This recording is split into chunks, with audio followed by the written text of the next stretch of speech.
Sinampal siya. Ini minsan, kundi 2 beses. Hanggang pumutok ang kanyang labi sa gitna ng marangyang handaan. Habang ang sariling asaway, tahimik na umunguya ng baka na para bang nanonood lang ng palabas. Sa harap ng mga kamag-anak, isa lang siyang manugang na dapat marunong yumuko, tumahimik at magpasalamat sa bawat mumo ng respeto. Mahina, walang boses, walang silbi. Iyon ang tingin nila sa kanya. Pero habang pinupunasan niya ang dugo sa bibig at pilit nilulunok ang hiya, may isang desisyong matagal nang nakaabang. Dahil sa likod ng babaeng akala nilang wasak, may isang lihim na kayang burahin ang lahat ng pagmamayabang nila.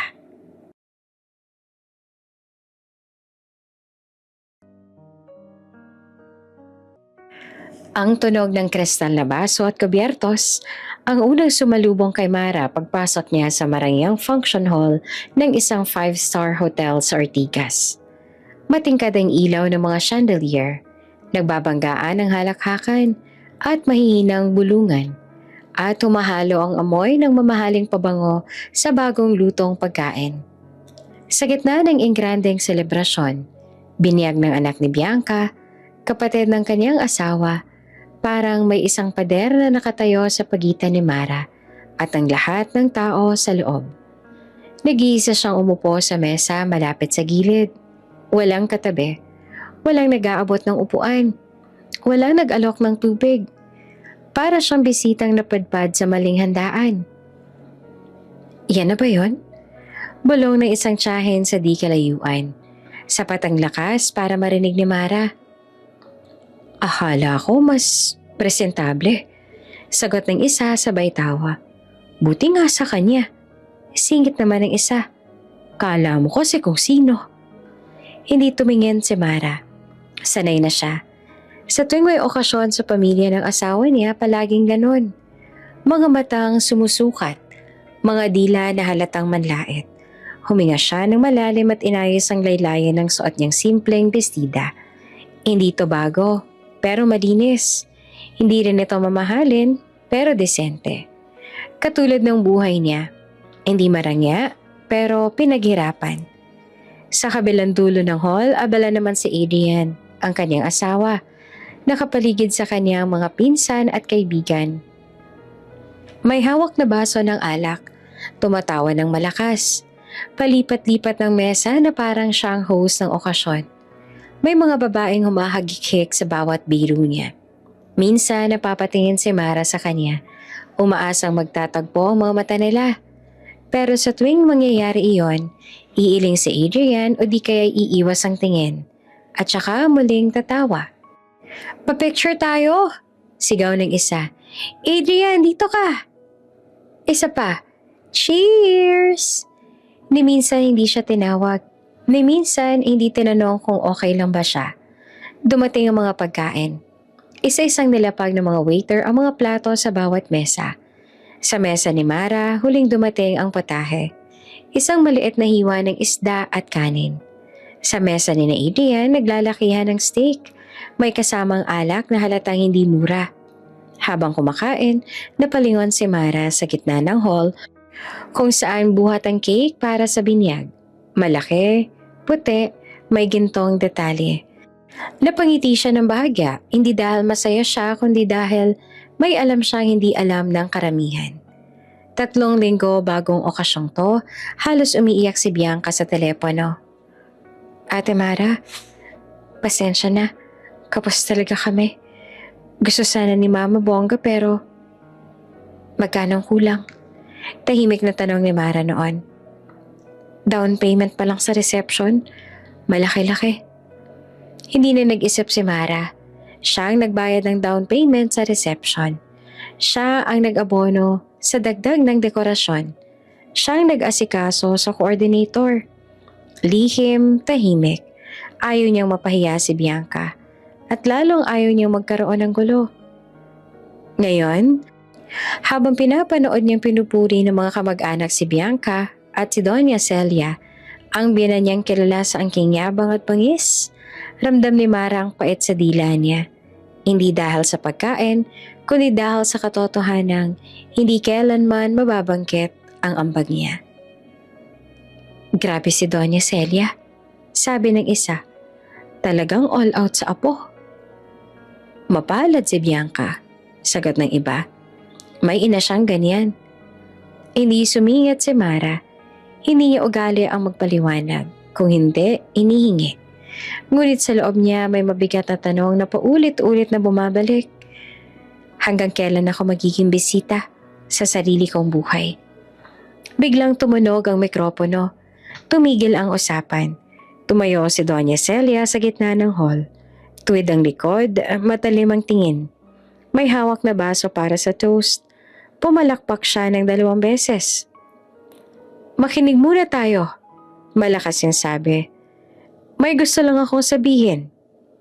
Tumahimik ang buong hall, lahat ng mata ay nakatuon sa kanya. Si Bianca nasa tabi niya, nakangiti. Si Adrian naman huminto sa pag-inom at bahagyang lumingon. Si Mara nananatiling nakaupo. Ramdam niya ang pagbilis ng tibok ng puso niya. Hindi niya alam kung bakit, pero may kutob siyang hindi magiging magaan ang susunod na mangyayari. Bilang ina, panimula ni Doña Celia. Gusto kong tiyakin na maayos ang kinabukasan ng pamilya namin, lalo na ngayon na may bagong sanggol. May mga tango, may mga palakpak. May ibabalita ako? Patuloy niya, tsaka bahagyang tumingin sa direksyon ni Mara. Ang tinging iyon, hindi mainit, hindi rin malamig, kundi matalim. Parang may hinahandang sugat. Huminto siya sandali, parang sinisiguradong nasa kanyang atensyon ang lahat. At hindi ka pwedeng tumanggi. Nanigas si Mara sa kinauupuan niya, parang biglang bumigat ang hangin sa paligid. Sa loob ng ilang segundo, parang tumigil ang oras niya. At sa katahimikang iyon, alam niyang may paparating na unos na magbabago sa lahat. Simula ngayon, malakas at malinaw na sabi ni Doña Celia, hawak ang mikropono na para bang hawak niya ang buong bulwagan. Dito na sa Maynila titira ang pamilya ni Bianca. May mahinang ungol ng pagkagulat, kasunod ang mas malalakas na bulungan. Para mas maayos ang pag-aalaga sa bata. Dugtong niya. At para na rin mas madali naming matutulungan. Tumango ang ilan. May mga palakpak na agad. Sa Forbes Park sila pansamantalang titira. Sabi pa niya na may diin sa pangalan ng lugar na para bang medalya iyon na isinabit sa sarili niyang dibdib. Biglang sumabog ang reaksyon ng mga bisita. Wow, grabe! Ang bait talaga ni Doña Celia. Hindi naman lahat ng biyanan ganyan. Si Bianca naman napahawak sa dibdib niya. Kunwaring naiiyak sa tuwa. Lumapit siya kay Doña Celia at niyakap ito. Habang ang mga kamera ng bisita ay kumikislap-kislap, sa isang gilid nakangiti si Adrian. Parang proud na proud sa ina, na para bang siya ang nagbigay ng bahay. Si Mara sa kabilang banda ay parang binuhusan ng malamig na tubig. Forbes Park, ang bahay. Ang bahay na yon. Sa loob ng ulo niya, biglang nagbukas ang isang kahon ng alaala. Mga eksenang pilit niyang kinalimutan pero ngayon ay sunod-sunod na bumabalik. 3 taon na ang nakalipas. Siya ang unang pumirma sa kontrata. Siya ang naglabas ng malaking halaga para sa down payment. Halos maubos ang ipon niya. 7 taon siyang nagtrabaho sa kumpanyang hindi siya pinapansin para lang makaipon. Siya ang humingi ng tulong sa mga magulang niya para sa lupa. Lupa ang minanapan ng ama niya sa probinsya. 70%. 70% ng bahay na iyon ay galing sa kanya. Ang ambag ni Adrian, isang maliit na halaga. Pangalan lang malaki. Dahil asawa siya. Dahil lalaki siya. Dahil mas madali raw kung nakapangalan sa kanya ang titulo. Naalala ni Mara kung paano pinakausapan siya noon. Permahan mo na lang, sabi ni Adrian na casual habang nanonood ng TV. Para sa atin din naman yan. Dugtong pa niya. Asawa kita. Hindi niya binasa ang lahat. Hindi niya na tinanong. Nagtiwala siya. Ngayon, sa gitna ng function hall, parang naririnig niyang muli ang tunog ng ballpen sa papel at ramdam niyang muli ang bigat ng pagkakamali. Talagang mapagbigay si Doña Celia. Rinig ang bulong ng isang pinsan sa likuran niya. Bahay sa Forbes Park, ipapahiram lang. Sagot ng isa. Swerte ni Bianca. Ipapahiram. Parang kutsilyong paulit-ulit na bumabaon ang salitang yon sa dibdib ni Mara. Hindi siya agad tumayo.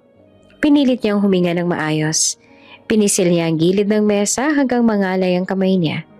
Ayaw niyang mag-iskandalo. Ayaw niyang mapahiya ang sarili niya.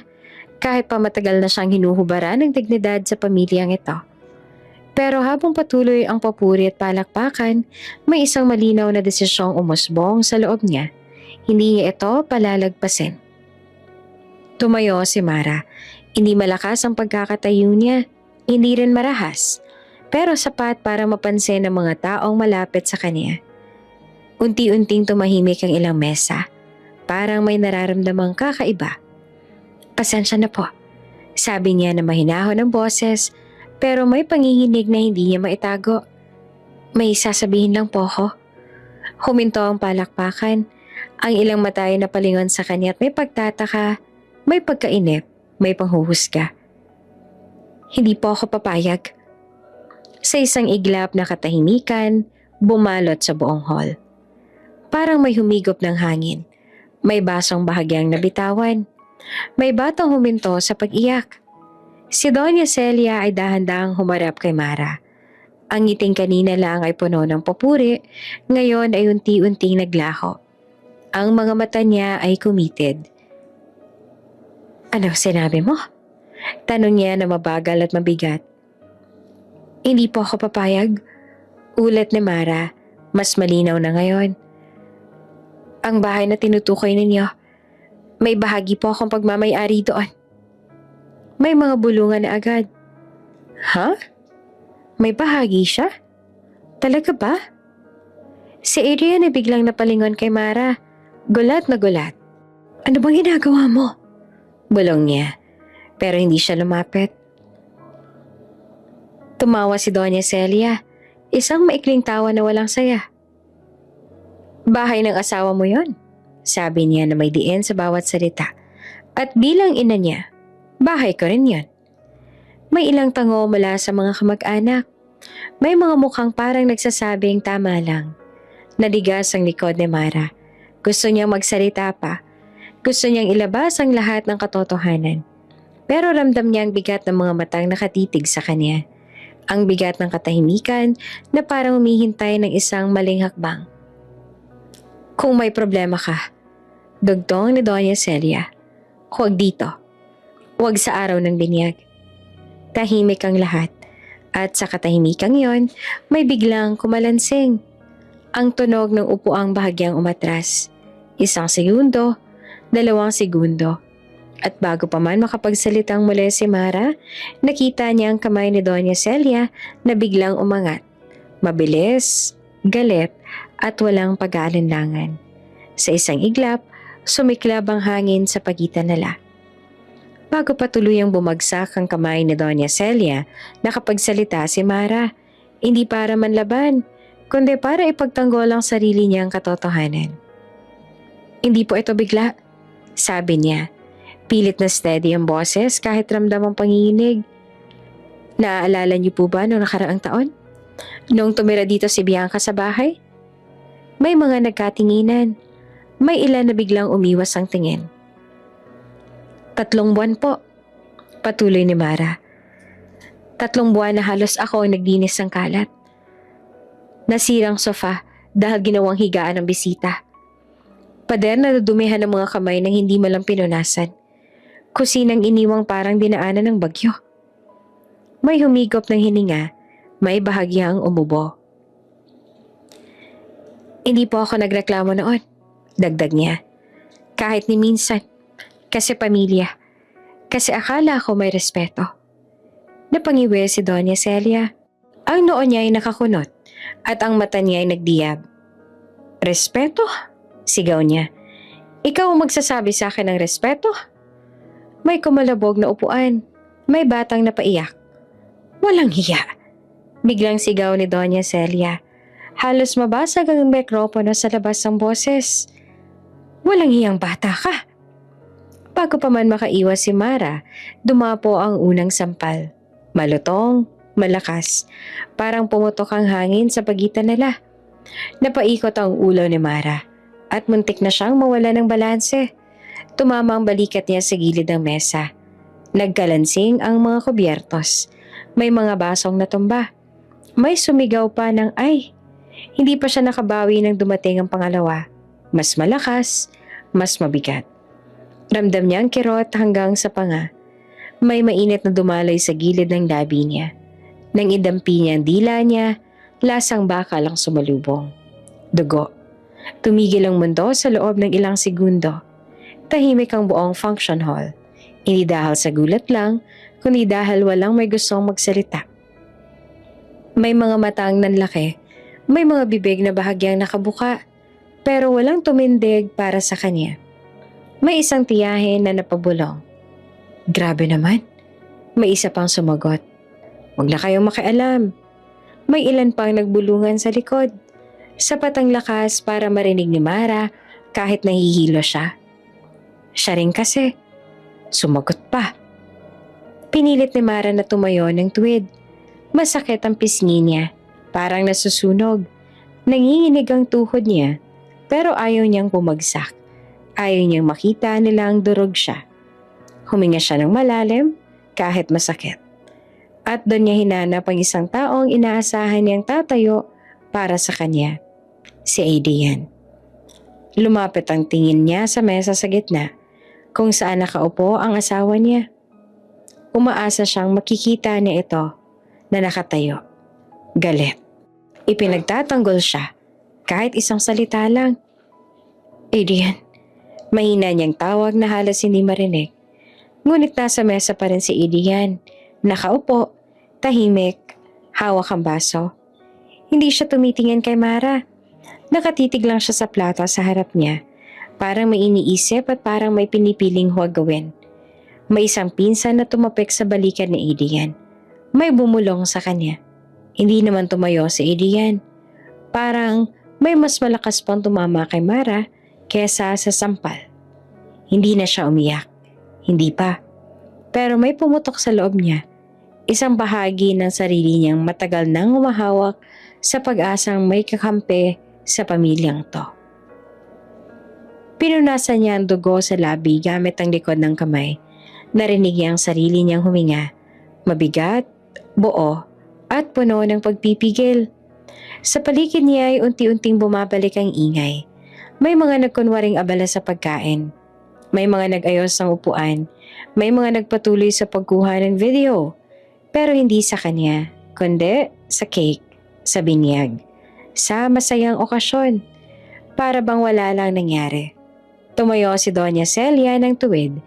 Inayos ang damit niya at tiningnan si Mara na parang walang nangyari. Kung may problema ka, malamig yung sabi, sarilinin mo. Huwag mong dinadalang ugali mo sa pamilya namin. Hindi naman sumagot si Mara. Hindi na kailangang magsalita. Muling tumingin siya kay Adrian, isang huling beses. Umaasa, kahit konti, natatayo ito, na magsasabi ng kahit ano. Pero nanatili lang si Adrian sa kinauupuan niya. Hindi siya tatayo. At sa katahimikang yon, doon tuluyang naunawaan ni Mara na mag-isa siya. Nanatili nakaupo si Adrian, habang nakatayo naman si Mara sa gitna ng katahimikan. Duguan ang labi at namamanhid ang pisngi. Ang asawa niya ay dahan-dahang kumuha ng hiwa ng baka sa platter sa gitna ng mesa. Maingat pa niyang inilagay sa plato at saka kinuha ang kutsilyo at tinidor na parang walang nangyari. Hindi siya tumingin kay Mara. Hindi siya tumayo. Hindi siya nagsalita. Parang mas mahalaga ang karne sa plato kaysa sa babaeng ilang hakbang lang ang layo na kagagaling lang masampal sa harap ng buong angkan niya. Mara, sabi ni Adrian na mababa ang boses. Parang ayaw marinig ng iba. Kilala mo naman si Mama. Hindi pa rin siya tumitingin. Mag-sorry ka na lang. Dugtong niya sabay hiwa ng baka. Huwag na nating palakihin. Pinagtitinginan na tayo. Pinagtitinginan na tayo. Hindi siya nasaktan. Hindi naman mali yun. Hindi dahil asawa kita. Kundi tayo ang problema. Siya ang problema. Parang may dahan-dahang pumutok sa loob ni Mara. Hindi yan galit agad kundi isang mabigat, malamig na pang-unawa. Ang sampal pala, kaya niyang tiisin. Ang hiya niya kayang lunukin. Pero ang katahimikan ng lalaking pinili niyang pakasalan, iyon ang hindi niya inaasahan na ganitong kasakit. Adrian, mahina niyang sabi pero wala nang laman ng tinig. Sinampal ako ng mama mo. Tumigil sandali ang kutsilyo ni Adrian sa paghiwa. Saglit lang. Pagkatapos, pinagpatuloy niya ulit. Alam ko, sagot niya. Pero huwag ka nang sumagot. Alam mo namang ganyan siya. Tumango ng malalim si Mara. Ramdam niya ang panginginig sa kamay niya. Sa bibig niya may dugo pa ring dumadaloy. Pero hindi niya na pinupunasan. Para saan pa? Sa paligid nila unti-unti nang bumabalik sa normal ang ingay. May mga kumakain ulit. May mga tumatawa. May mga nagkukwentuhan na para bang walang babaeng hinampas ilang minuto lang ang nakaraan. Para bang isa lang siyang eksenang dapat kalimutan. Dahan-dahang umatras si Mara palayo sa mesa. Wala nang nagsalita. Wala rin pumigil, para na lang siyang multong dumaan sa pagitan ng mga upuan. Habang naglalakad siya papunta sa baryo, naririnig pa rin niya ang mga tunog ng handaan. Kutsilyong tumatama sa pinggan, basong nagtutunugan, tawang pilit masaya, bawat hakbang niya ay mabigat. Hindi dahil sa katawan, kundi dahil sa bigat ng katotohanan ngayon lang tuluyang lumapag sa kanya. Sa banyo, isinara niya ang pinto at humawak sa lababo. Doon siya tuluyang humarap sa silid niya. Namamaga ang kaliwang pisngi niya. May bakas ng pamumula. Ang labi niya ay may sugat sa gilid. Mukha siyang pagod, hindi lamang ngayong gabi, kundi parang ilang taon ng pagod. Dahan-dahan niyang binuksan ng gripo at nagsabon ng kamay. Hinugasan niya ang dugo sa labi niya. Pinisil ang sugat. Napapikit siya sa kirot. Ganito na lang ba palagi? Bulong niya sa sarili. Nakatingin sa refleksyon. Gusto na lang ba ako? Walang sumagot. Pero sa katahimikang yon, may malinaw na desisyong umusbong. Hindi na. Lumabas siya ng banyo matapos ang ilang minuto. Wala siyang dalawang tissue. Wala ring pulbos para takpan ng pasa. Pagod na siya nang magkanwari. Sa hallway malapit sa banyo, may isang lalaki nakatayo. Simple lamang ang suot. Slacks at polo. Walang ibang yabang tindig. Pero may kakaibang katahimikan sa presensya. Napansin niya agad ang pisngi ni Mara. Miss? Sabi nito na magalang. Sabay abot ng maliit na supot ng yelo na binalot sa puting tuwalya. Para sa pisngi mo. Napatigil si Mara. Ay, salamat po. Nahiya niyang sagot. Okay lang po ako. Hindi ka mukhang okay. Sagot ng lalaki. Diretso pero hindi bastos. Ilagay mo muna. Nag-alinlangan naman si Mara. Pero tinanggap niya rin ang ice pack.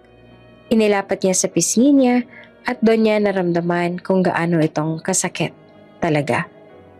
Pasensya na po kung nakita niyo. Sabi niya at bahagyang nakayuko. Umiling ang lalaki. Hindi ka dapat humihingi ng pasensya. Tumingin si Mara sa kanya. Huwag kang pumayag. Dagdag nito na mababa ang boses pero malinaw. Na ginaganyan ka lang ng pamilya ng napangasawa mo. Parang may tumama sa dibdib ni Mara. Hindi masakit, kundi malinaw na isang pahayag na matagal niya nang gustong marinig mula sa taong dapat sana'y nagsabi nito. Salamat, sabi niya ng tapat. Ngumiti naman ang lalaki ng bahagya. Ingat ka. Umalis ito at iniwan nakatayo si Mara sa hallway. Hawak ang ice pack. At hawak ang isang bagong tapang na unti-unting bumubuo sa loob niya. Hindi niya alam na ang lalaking iyon ang may-ari ng buong hotel. Hindi niya alam na babalik pa ang landas nila sa hinaharap. Ang alam lang niya ngayon, may gagawin na siya. Bumalik siya sa isang sulok at kinuha ang cellphone niya. Hindi siya bumalik sa mesa. Hindi na rin siya tumingin kay Adrian. Denial niya ang isang numero na matagal nang nasa contacts niya pero bihira niyang tawagan. Hello? Sagot ang kabilang linya. Attorney Salazar, sabi ni Mara. Kalmado ang boses kahit nanginginig pa ang kamay niya. Simulan na natin ang plan B. At sa sandaling iyon, tuluyan ang nagbago ang direksyon ng buhay niya. Hindi agad binalikan ni Mara ang mesa pagkatapos ng tawag. Tumayo siya sa gilid ng hallway. Hawak pa rin ang ice pack sa pisngi habang kausap si Attorney Salazar. Tahimik ang boses niya. Walang iyak, walang galit. Parang may pindutang pinindot sa loob niya na biglang nagpatigil sa lahat ng emosyon. Kayang-kaya, sagot ni Attorney Salazar sa kabilang linya. Rush sale, cash basis. 3 araw kung kumpleto ang papeles. Gusto ko mabilis, sabi ni Mara. Walang drama, walang delay. May SPA ka? Meron. Tumango si Mara kahit hindi siya nakikita. Ipapadala ko lahat mamaya. Ibinalik niya ang phone sa bag niya at huminga ng malalim. Ang function hall ay nasa likod lang niya. Ang ingay, ang tawa, ang pagpapanggap na masaya. Pero parang ibang mundo na iyon ngayon. Hindi niya na kailangan pang bumalik. Pero alam niyang kailangan niyang tapusin ang gabi na parang walang nangyari. Kailangan niyang magkunwari. Habang naglalakad siya pabalik sa mesa, may bumalik na alaala. Isang eksenang matagal niya nang ikinulong sa likod ng isip niya. Flashback. Nasa opisina sila ni Adrian noon. Maliit lang, amoy bagong pintura. Kaka-release lang ng kotse. Isang SUV na gusto ni Adrian kahit sinabi ni Mara na hindi pa sila handa. Pirmahan mo lang to, sabi ni Adrian. Itinulak ang mga papeles papunta sa kanya. Pareho naman tayong gagamit. Binasa ni Mara ang loan papers. Pangalan niya ang principal borrower. Siya ang may stable income noon. Si Adrian, co-maker lang. Dito rin, dagdag pa ni Adrian. Sabay abot ng isa pang papel. Para sa bahay. Para madali kung may lakad ako. Special power of attorney. Para saan to? Tanong ni Mara noon. Ayan, routine lang. Sagot ni Adrian. Hindi man lang tumingin sa kanya. Para makapirma ako kung wala ka. Asawa kita, di ba? Nag-atubili siya sandali. Pero pagod siya noon. Pagod makipagtalo. Pagod magduda. Pinirmahan niya. Ilang araw ang lumipas, si Adrian naman ang pumirma. Thumb mark pa. Sa isang annex. Hindi niya binasa. Natawa pa siya. Ang dami namang arte. Sabi nito. Ikaw na bahala dyan. Ngayon, malinaw na sa isip ni Mara ang bawat detalye. Hindi siya nagkamali. Hindi siya nagpadalos-dalos. Lahat ay legal. Lahat ay malinaw. Pagdating niya sa mesa, nakaupo pa rin si Adrian. May hawak na baso. May kausap na pinsan. Nang mapansin siya, sandali siyang tinignan. Mula ulo hanggang paa. At saka napakunot noo.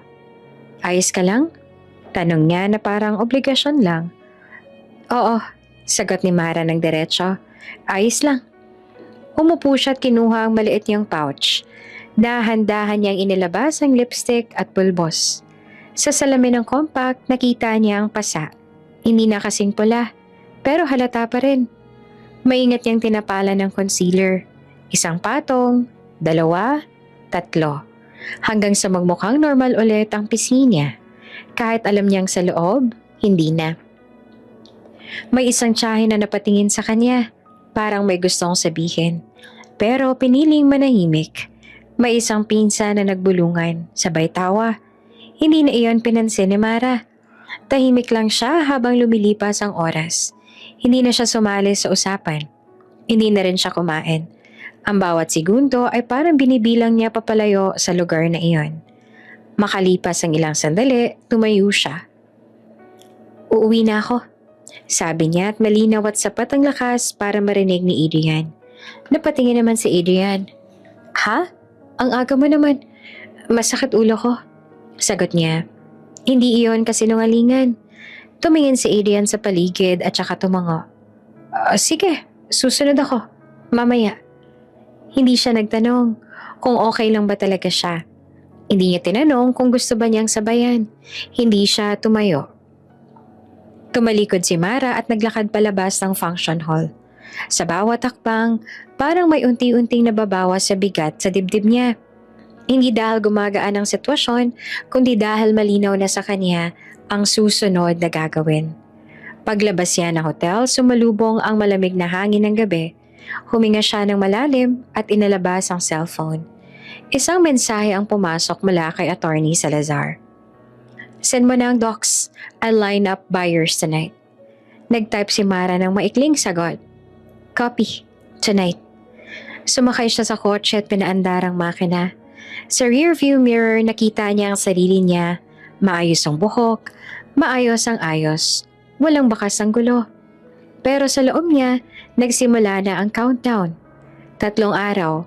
3 araw para tapusin ang isang buhay na matagal na siyang sinasaktan. At habang papalayo ang sasakyan sa hotel, hindi alam ng mga taong naiwan sa loob na ang gabing iyon, na akala nila ay simpleng binyag, ay simula na ng katapusan ng lahat ng kontrol nila kay Mara. Tahimik ang Forbes Park nang pumasok ang sasakyan ni Mara sa gate. Masyadong tahimik, parang ang bawat ilaw ng poste ay nakatingin sa kanya. Parang alam ang bigat na dala niya pa uwi. Huminto siya sa tapat ng bahay, pinatay ang makina, at nanatiling nakaupo ng ilang segundo. Huminga siya ng malalim bago bumaba. Pagbukas pa lang ng pinto, sinalubong na siya ng malamig na hangin mula sa loob.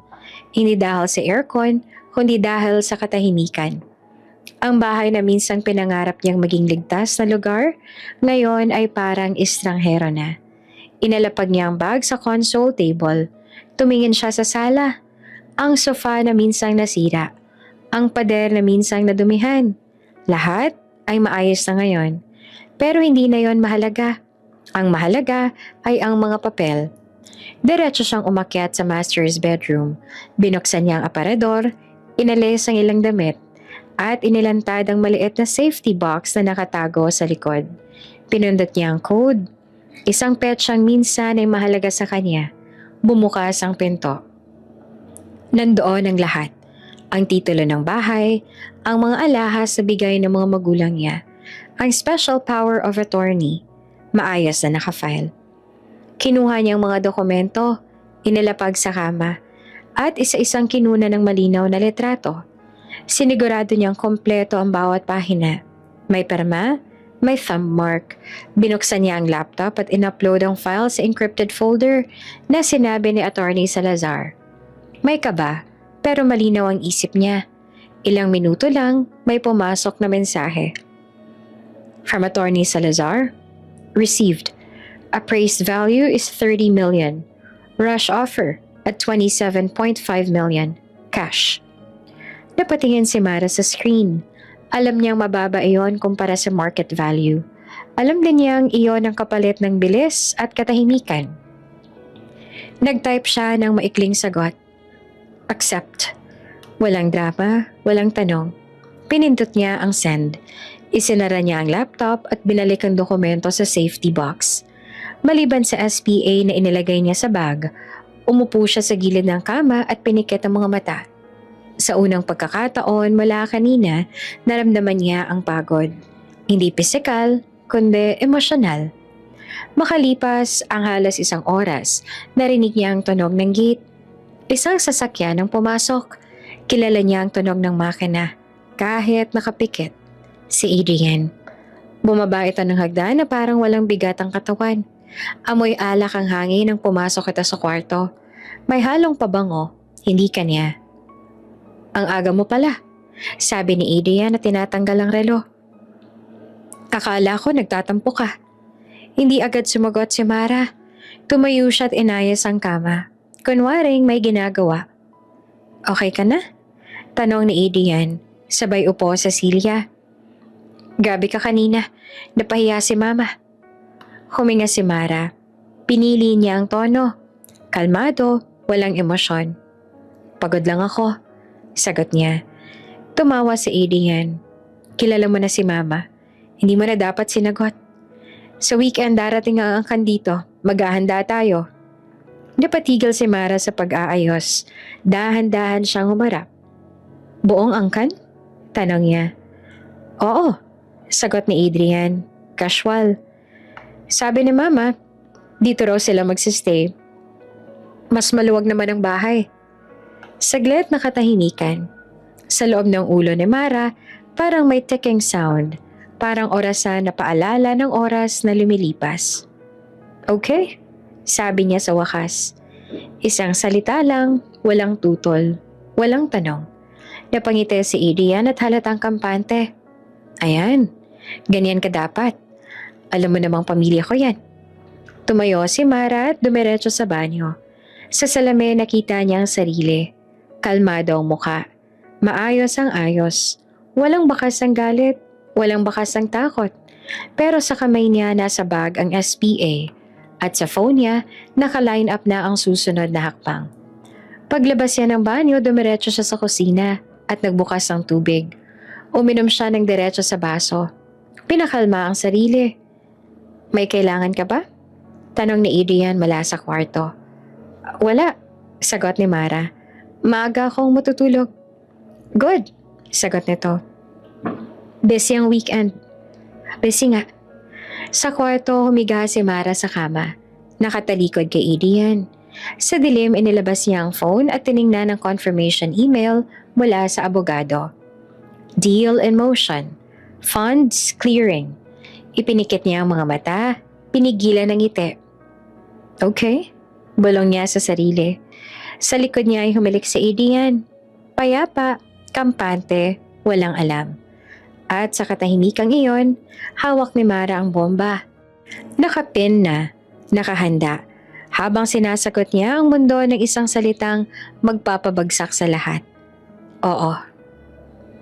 Nag-text si Mara sa opisina 7:00 pa lang ng umaga. SL po ako today, not feeling well. Walang tanong ang HR. Sanay na silang hindi siya nag-absent. Isang simpleng, get well, lang ang dumating na sagot. Inilapag niya ang cellphone at tumingin sa kisame ng kwarto ng Forbes Park. Tahimik ang bahay. Wala si Adrian. Maaga itong umalis. May lakad daw kasama ang pinsan niya. Mas mabuti. Bumaba si Mara sa sala at nagsimulang maganda. Hindi ito ang klaseng paghahandang may kabat iyak. Para siyang nasa trabaho. May checklist sa isip. May oras na sinusunod. Binuksan niya ang mga kurtina, inayos ang mesa, at sinigurong malinis ang paligid. Hindi niya kailangan ng bongga. Kailangan lang niyang maging malinaw ang lahat.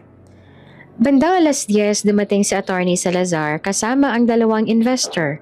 Mga lalaki nasa late 40s, simple ang bihis, diretso ang kilos. Walang palabok, walang mahabang kwento. Good morning, Mara. Bati ni Attorney Salazar. Ready ka na ba? Opo, sagot niya.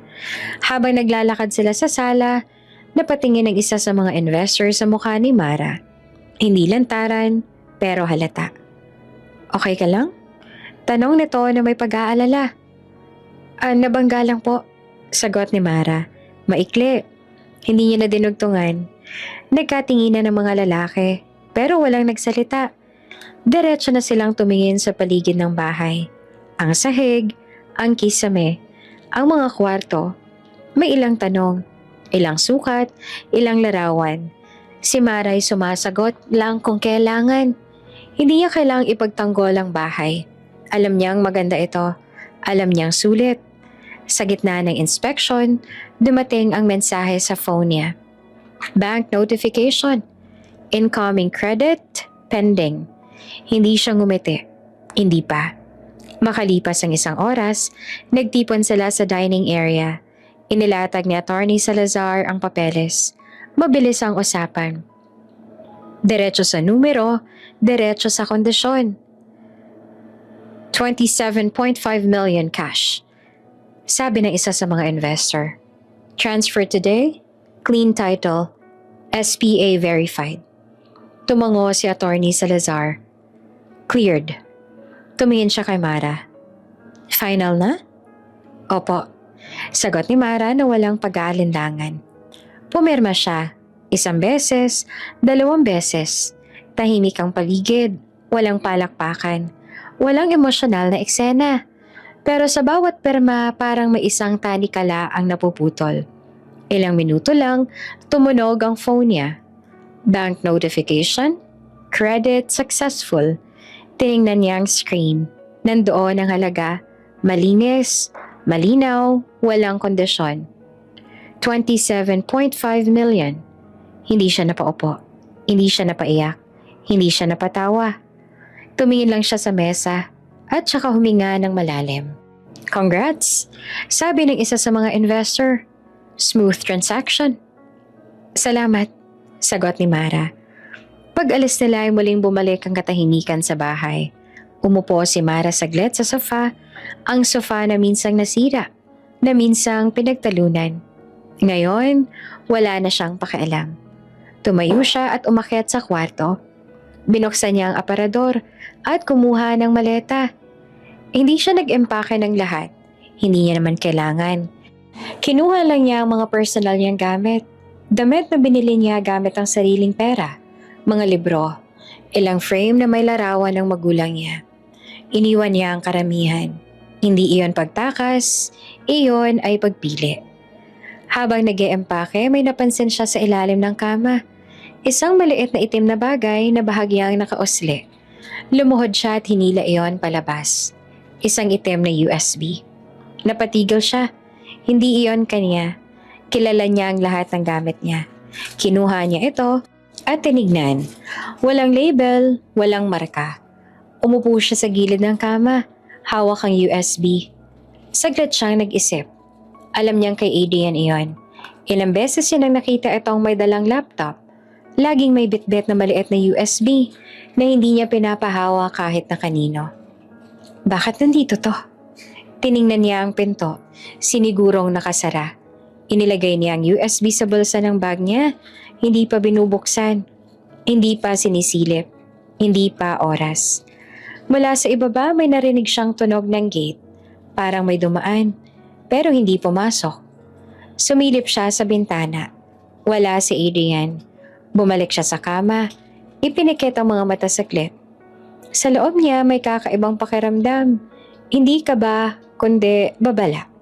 Tiningnan niya ang maleta. Halos tapos na. Tiningnan niya ang phone, may bagong message mula kay Attorney Salazar. Funds secured. Next steps anytime. Nag-type siya ng sagot. Proceed as planned. Inilapag niya ang phone at tinawakan ng bag kung saan naroon ang USB. Hindi pa niya alam kung ano ang laman nito. Pero malinaw sa kanya ang isang bagay. Hindi aksidente ang pagkatago nito sa ilalim ng kama. At sa sandaling iyon, naramdaman ni Mara na ang plan B ay mas malalim pang lalim kesa sa inaakala niya. Hindi agad pinuksan ni Mara ang itim ni USB. Inilapag niya muna ang maleta sa tabi ng kama at sinigurong nakasara ang pinto. Tahimik ang bahay, ang klase ng katahimikang parang may hinihintay. Umupo siya sa harap ng desk, binuksan ang laptop at saka lang niya inilabas ang USB mula sa bag. Saglit siyang nag-atubili. Pero hindi dahil sa takot, kundi dahil alam niyang kapag sinimulan niya ito, wala nang atrasan. Isinaksak niya ang USB. May lumabas agad na folder, hindi naka-password. Parang sinadyang maging madali. Ang unang folder, projects. Ang ikalawa, transfers. Ang ikatlo, personal. Pinili niya ang personal. Lumabas ang mga video at larawan. Mga kuhang malinaw. Si Adrian sa loob ng hotel rooms. Sa kotse, sa kondo na hindi kanya. Iba't ibang babae. May petsa, may oras. May ilan pang may kasamang screenshots ng messages. Mga pangakong walang laman. Mga salitang pamilyar sa pandinig ni Mara. Hindi siya napasigaw. Hindi rin siya napaiyak. Tumingin lang siya sa screen na parang nanonood ng dokumentaryo tungkol sa buhay ng ibang tao. Kaya pala. Lumipat siya sa transfers, Excel files, bank statements, mga account na hindi niya kilala. May mga halaga, Malalaki na paulit-ulit na pumapasok at lumalabas. May memo, consulting, facilitation, special. Walang malinaw na serbisyo. Walang resibo. Binuksan niya ang projects. Mga proposal na may logo ng kumpanya ni Adrian, pero may ibang pangalan ng contractor. May annotations, may emails, may mga file na halos magkapareho. Iba lang ang pangalan at halaga. Ghost Projects. Napaupo si Mara ng tuwid, hindi dahil sa gulat kundi dahil sa linaw. Ito ang dahilan kung bakit kampante si Adrian. Ito ang dahilan kung bakit hindi siya nagsasalita nang masampal si Mara. Ito ang dahilan kung bakit parang may hawak siyang kapangyarihan. Akala niya, ligtas. Isinara ni Mara ang laptop at inilagay ang USB sa maliit na pouch. Hindi pa niya ito gagamitin. Hindi pa sa ngayon. Pero malinaw na sa kanya ang isang bagay. Hindi siya lalaban ng walang babala. Bandang tanghali, dumating ang moving service. 3 lalaki. Tahimik, profesional. Personal items lang po, sabi ni Mara. Yung nasa listahan, tumango ang team leader. Walang tanong. Isa-isang kinuha ang mga kahon. Hindi niya pinapagalaw ang mga gamit ni Adrian. Hindi rin niya kinuha ang mga mamahaling dekorasyon na binili gamit ang pera ng kumpanya. Kinuha lang niya ang mga damit niya, mga libro, laptop at ilang kahon ng alaala, mga larawan ng magulang niya, mga sulat ng nanay niya noong college siya. Habang nagbubuhat ang mga tao, dumating ang mensahe sa phone niya. "Nasaan ka?" Tanong ni Adrian. Hindi siya sumagot. Tiningnan niya ang oras, sapat na. Binuksan niya ang banking app at nag-initiate ng transfer. Hindi buo, final settlement lang. Halagang malinaw at documented. Parte ni Adrian sa ilang gastusin na dati niyang inabono. May kalakip na note. Final settlement, no further obligations. Pinindot niya ang send. Makalipas ang ilang segundo, may pumasok na notification. Transfer successful. Hinilak niya ang phone at inilagay sa bag. Pag-alis ng moving service, naglakad si Mara palabas ng bahay. Huling beses siyang tiningnan ang loob. Hindi bilang paalam, kundi bilang kumpirmasyon. Tapos na. Lumipat siya sa isang maliit na apartment sa kabilang lungsod. Simple, tahimik, walang gate na may bantay. Walang malawak na sala. Isang silid tulugan, maliit na kusina at bintanang may tanawing kalsada. Sapat. Inilapag niya ang maleta at umupo sa kama. Doon niya lang naramdaman ang bigat ng buong araw. Hindi siya umiyak. Pinikit lang niya ang mga mata ng ilang minuto. At saka, bumangon. Binuksan niya ang laptop at nagsimulang mag-draft. Annulment petition. Hindi emosyonal ang laman. Walang insulto, walang drama. Mga petsa, mga pangyayari, mga ebidensya na sapat na para maintindihan ng korte ang desisyon niya. Nasa tabi niya ang USB. Hindi niya binabanggit ang laman, pero alam niyang handa ito kung kailangan. Ilang oras ang lumipas na itabi niya ang draft. Ipapadala niya ito kay Attorney Salazar kinabukasan. Tumunog ang phone niya. Ano to? Bakit may pumasok na pera? Anong ibig sabihin nito? Tanong ni Adrian. Hindi pa rin siya sumagot. Sa halip, pinuksan niya ang isang app.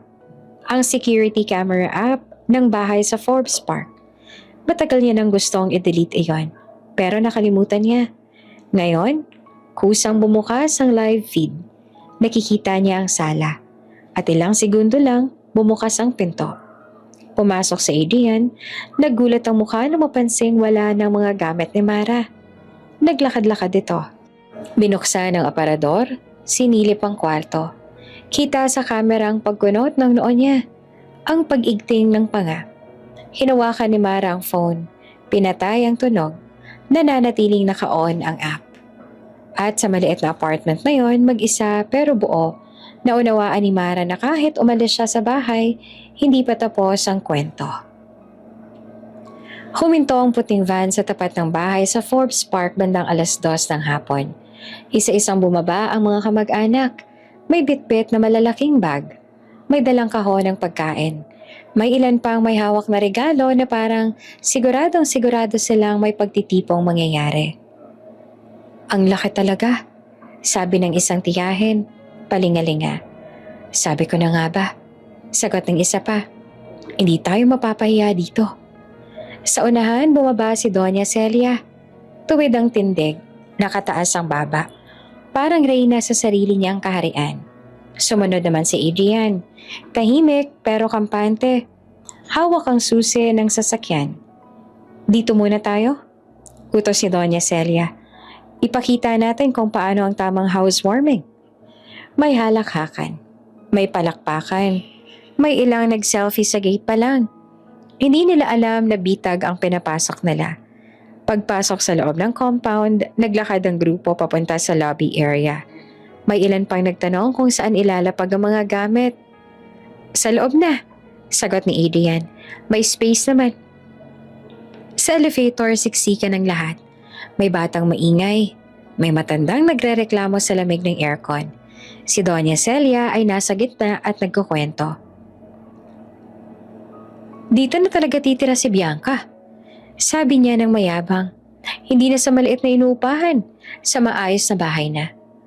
Ang bait mo talaga, puri ng isang kamag-anak. Kung hindi dahil sa'yo, hindi na pinatapos si Doña Celia ang pangungusap. Ngumiti lang siya, kontento sa papuri. Pagdating sa pinto ng bahay, inalapag ni Adrian ang dalang bag. Inalabas siyang susi at pinasok sa lock. Beep, error. Napakunot siya at sinubukan ulit. Beep. Baka mali ang pindot, sabi ng isang pinsan. Sinubukan niya ulit. Error. Pinunasan ni Adrian ang palad niya sa pantalon at muling sinubukan. Mabagal, maingat.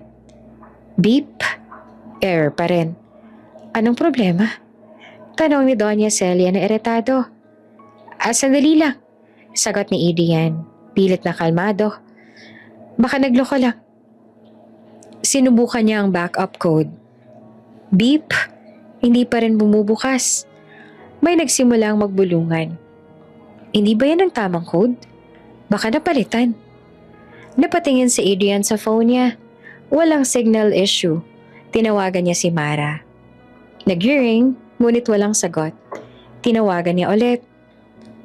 The number you have dialed is unavailable. Napamura siya sa ilalim ng hininga. Tinext niya. Ano bang trip mo? Bakit ayaw magbukas ng pinto? Walang reply. Hindi niya alam na na-block na siya. Nasaan si Mara? Tanong ni Doña Celia. Malamig ang tono. Tawagan mo. Tinatawagan ko na. Sagot ni Adrian na halatang kinakabahan na. Pero hindi siya sumasagot. May ilang kamag-anak na nagsimulang mainip. May mga bag na inilapag sa sahig. May batang umiiyak. Buksan mo na! Sigaw ng isang tiyuhin. Ang init! Huminga ng malalim si Adrian at muling pinindot ang keypad. Ang huling code na alam niya, beep. Tahimik. Biglang may click. Napangiti si Adrian. Ayan. Pero hindi siya nagbukas ng pinto. Kusang bumukas ang pinto mula sa loob. Tumahimik ang lahat. Sa bungad, may isang lalaking nakatayo. Naka-long sleeves, maayos ang ayos, kalmado ang mukha. Hawak niya ang susi. Ibang susi. Good afternoon, sabi ng lalaki. Magalang pero diretso. May maitutulong po ba ako? Parang may sabay-sabay na napasinghap sa hangin. Ha? Si Doña Celia ang una nakabawi. Sino ka? At bakit ka nandito? Ngumiti ang lalaki ng bahagya. Ako po ang may-ari ng bahay. Parang may pumutok na lobo sa gitna ng grupo. Anong sinasabi mo? Sigaw ni Adrian. Biglang humakbang palapit. Ako may-ari dito. Umiling ang lalaki. Hindi po. Kaninang umaga lang po na-transfer ang titulo. May inilabas siyang folder at binuksan ito. Iniladlad niya ang deed of sale. Malinis, malinaw, may perma, may notaryo. Namutla si Adrian. Hindi pwede to. Sabi ni Doña Celia na nanginginig sa galit. Bahay to ng anak ko. May kopya rin po ako ng Special Power of Attorney. Dagdag ng lalaki, sabay turo sa dokumento. Legal po ang lahat. May ilang kamag-anak na napaupo sa mga bag. Oops! May break muna. Gusto mo bang ma-shoutout dito sa channel ni Ate Jane? Mag-comment lang ng lesson you learned from the latest story uploaded. Dahil pipili kami ng isang best comment of the day para i-shoutout sa susunod na upload. Kaya huwag kalimutang mag-iwan ng lesson you learned after you watch this video. Maraming salamat! Shoutout nga pala kina Merlin Trinidad from Bacoor City, Cavite, Teresa Dayata, at Glessy Foronda from Japan. Sa ating mga taga-subaybay, paki-comment naman po sa baba kung taga saan kayo para alam ko kung hanggang saan umaabot ang mga kwento ni Ate Jane at para ma-shoutout ko rin kayo sa mga susunod pa nating mga kwento. Maraming salamat sa pakikinig.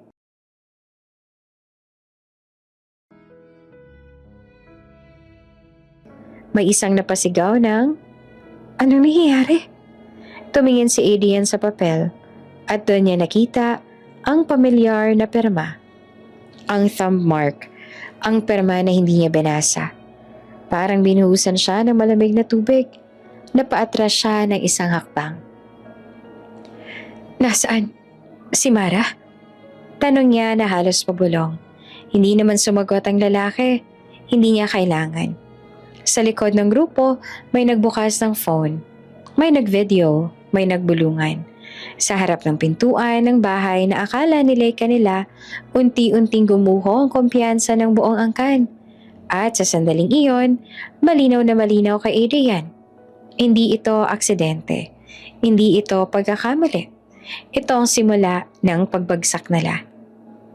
Hindi agad nakapagsalita si Adrian.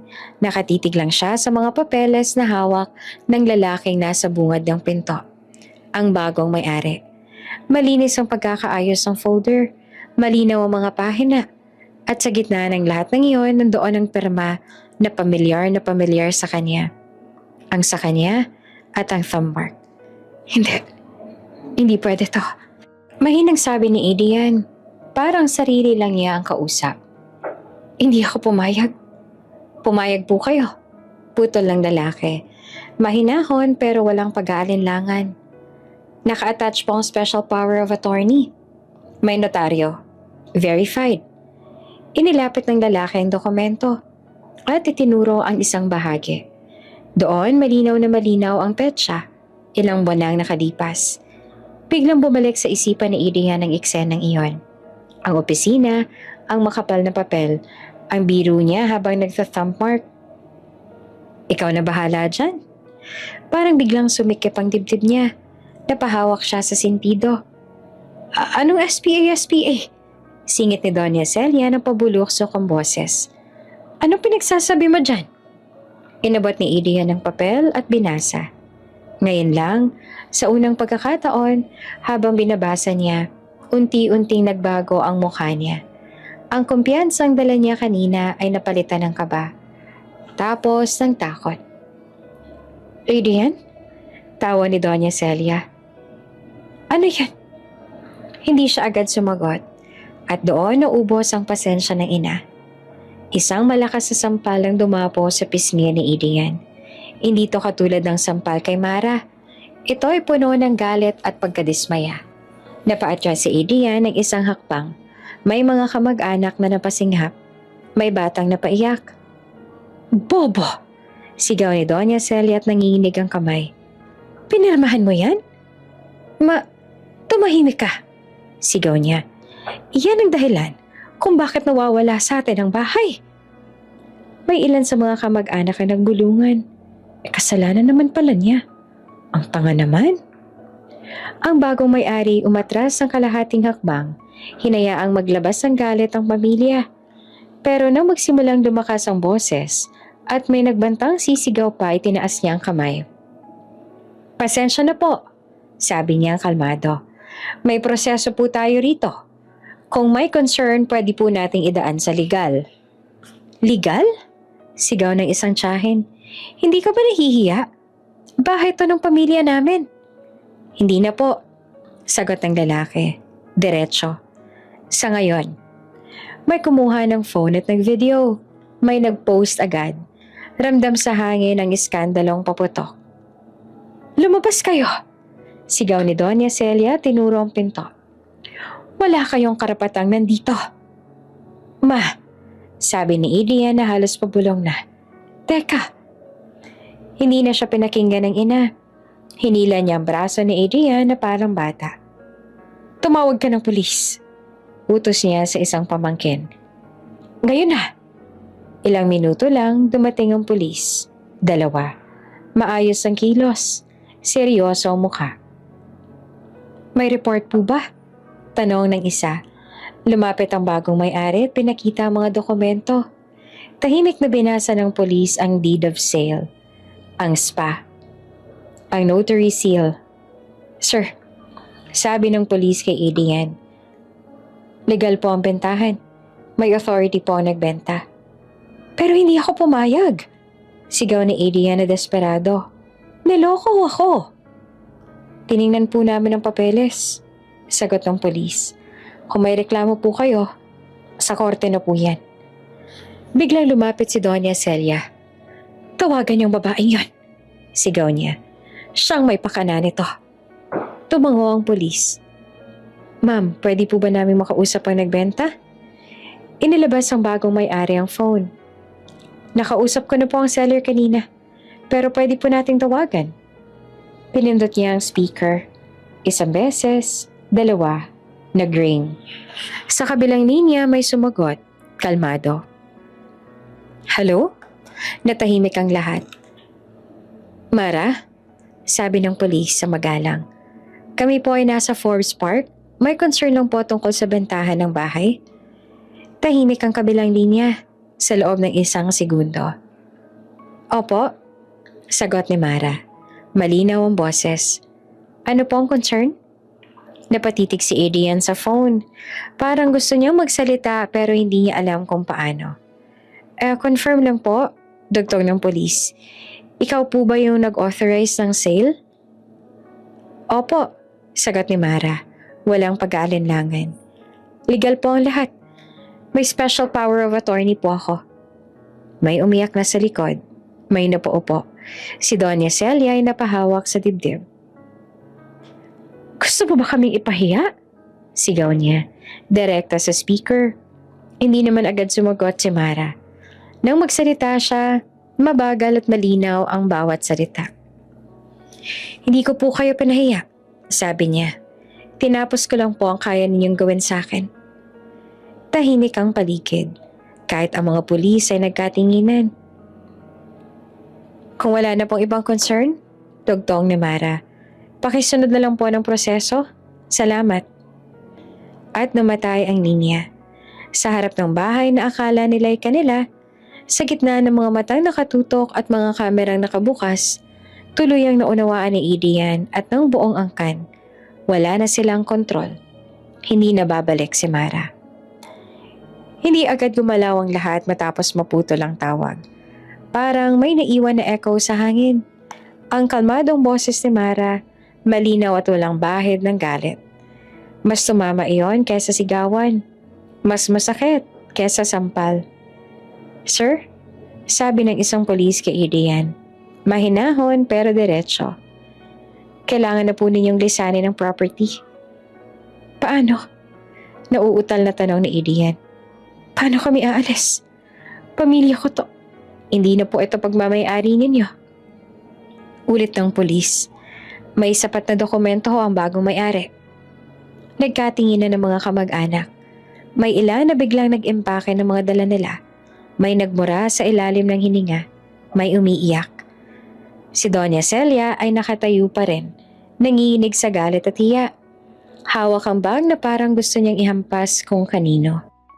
Hindi pa tapos ito. Sabi niya sa mababang boses.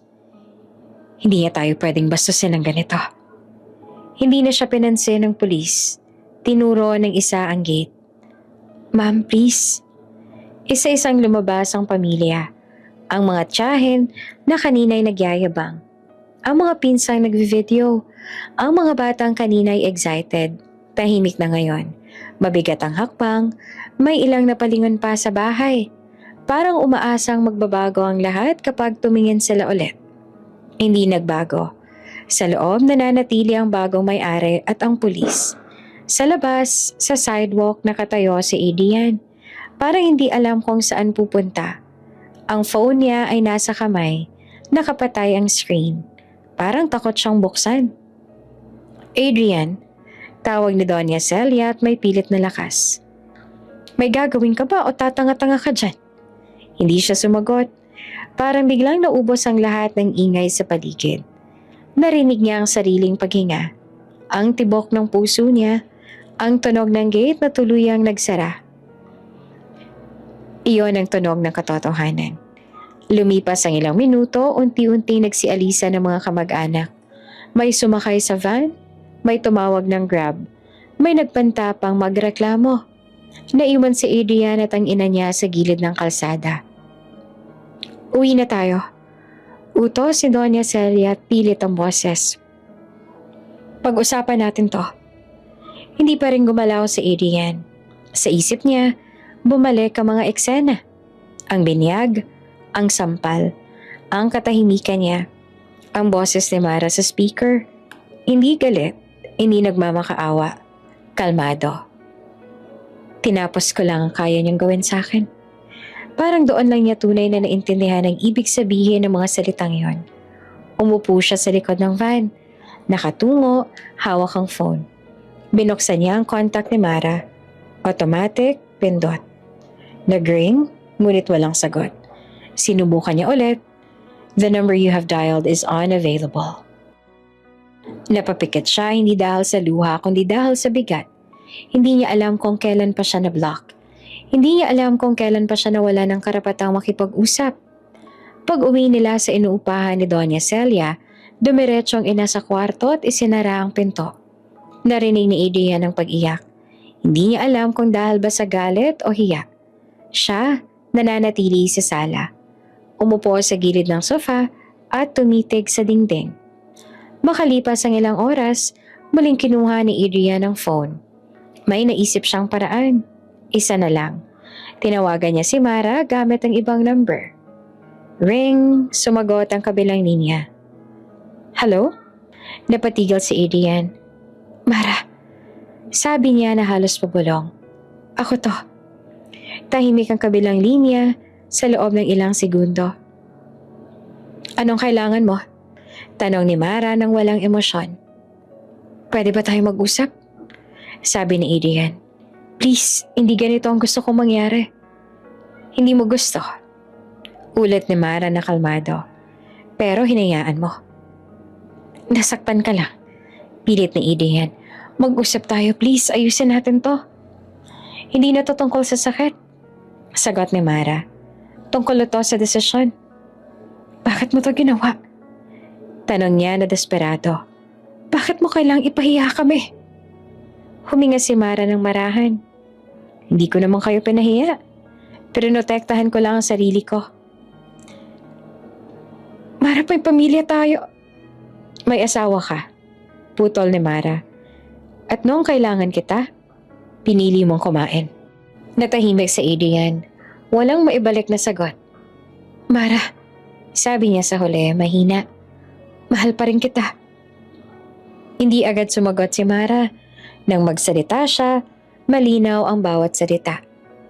Hindi sapat ang mahal, sabi niya. Kailangan din ng tapang. Naputol ang tawag. Nakatitig si Adrian sa phone. Parang umaasang babalik ang linya. Ngunit hindi na bumalik. Sa kabilang dulo ng lungsod, si Maray nakaupo sa maliit na apartment. Hawak ang cellphone. Inalapag niya ito sa mesa. Huminga ng malalim at tumingin sa bintana. Sa labas, dumadaan ang mga sasakyan. Tuloy-tuloy ang buhay. Hindi na siya lumingon pa. At sa gabing iyon, sa pagitan ng katahimikan at desisyon, tuluyang nagsara ang pintuan. Hindi ng bahay, kundi ng kasal. Tahimik ang maliit na apartment ni Mara nang muling tumunog ang cellphone niya. Isang tawag, hindi kilalang numero. Tumingin siya sa screen, nag-alinlangan sandali at saka sinagot. Hello? Mara. Boses ni Adrian. Paos at pagod. Ako to. Huwag mo naman ako munang i-block, please.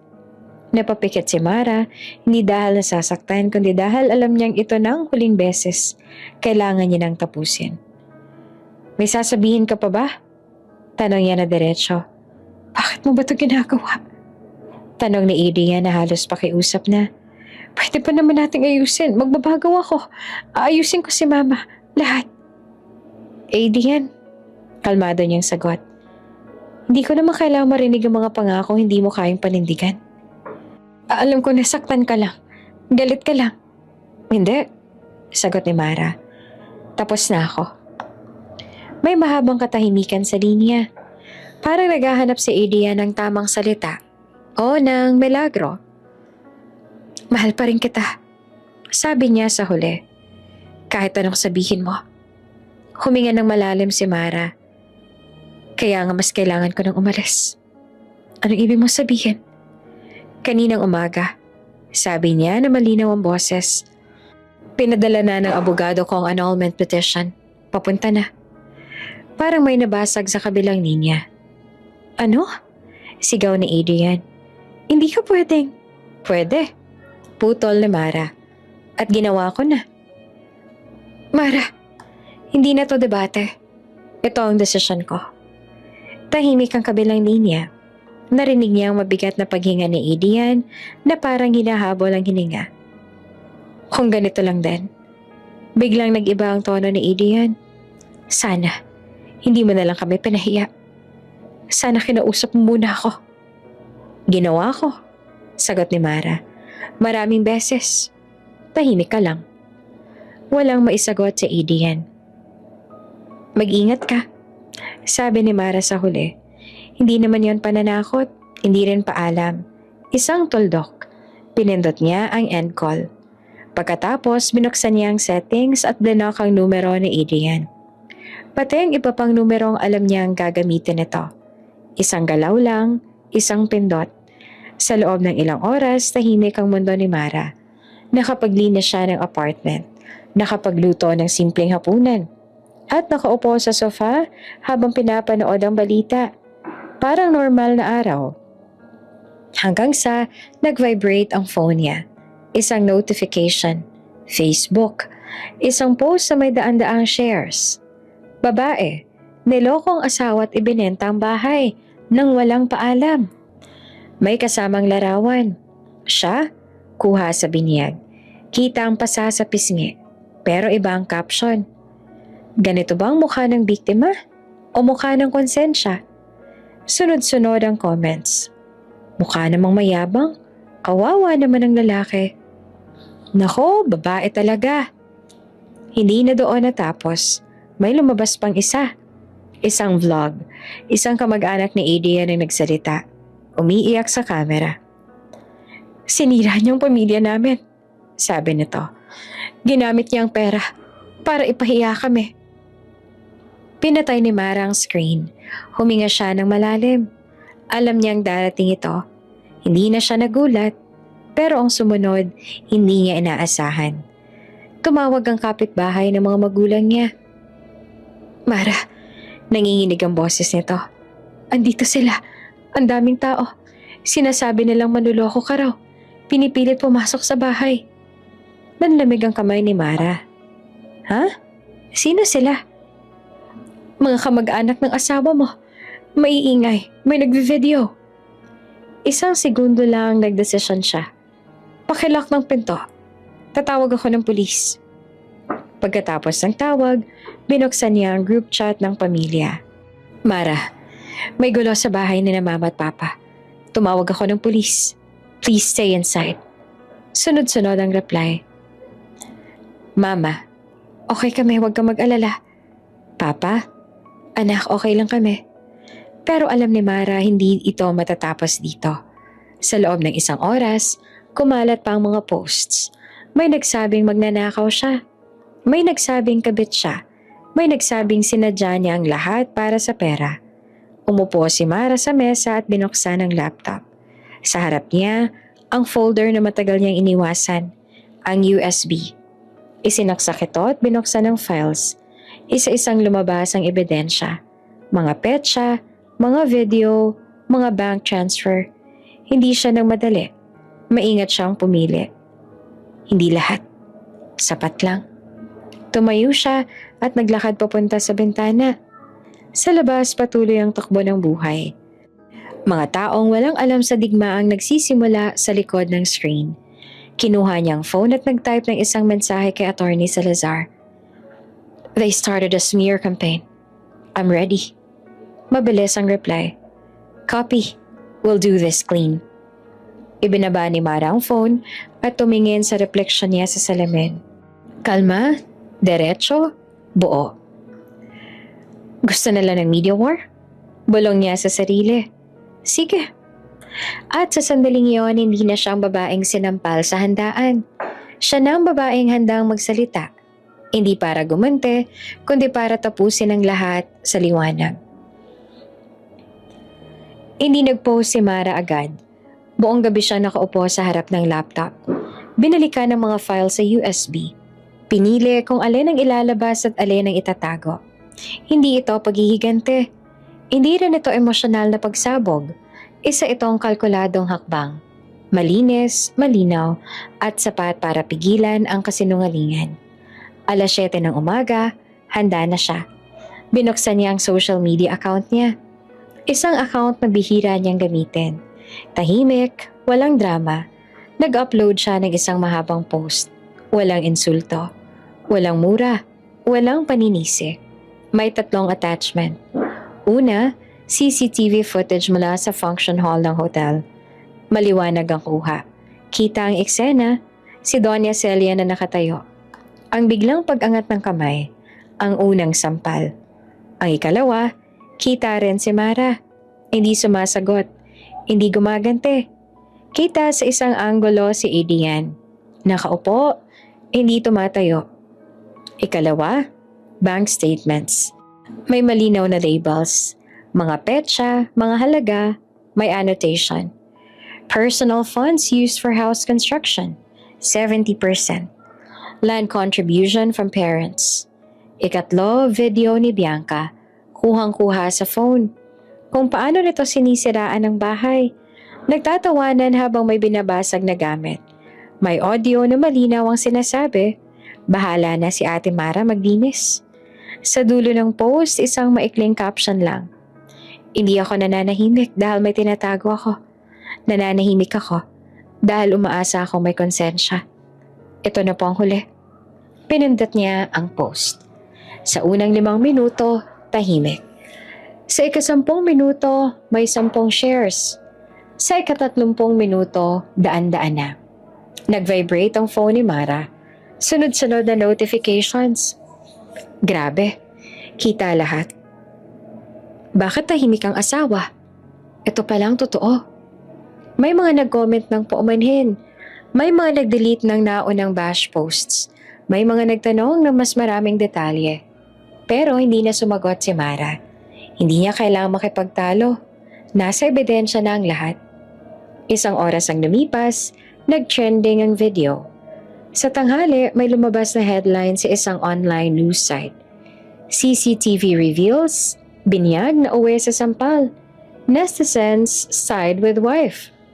Sumunod ang isa pa. House sale legal. Documents show wife's majority share. Ang mga dating galit na galit sa kanya, ngayon ay tahimik. Ang ilan humingi pa ng tawad.